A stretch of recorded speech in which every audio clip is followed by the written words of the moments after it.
All right, we got it closed in. So I ended up putting these on here so they wouldn't, when I pounded this last one the rest of the way in, I didn't want them to push in. And for the most part, it looks like we're good. Maybe a little shallow right here. I'll see if I can pull that back out. Otherwise, I'm real happy with it.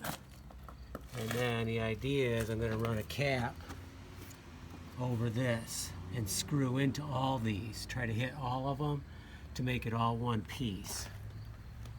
So that's the plan. So I'm going to see if I can pull that out a little bit.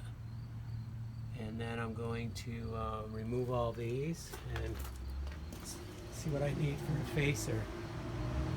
I may not have a piece here. If I don't, I'm going to bring one for next time.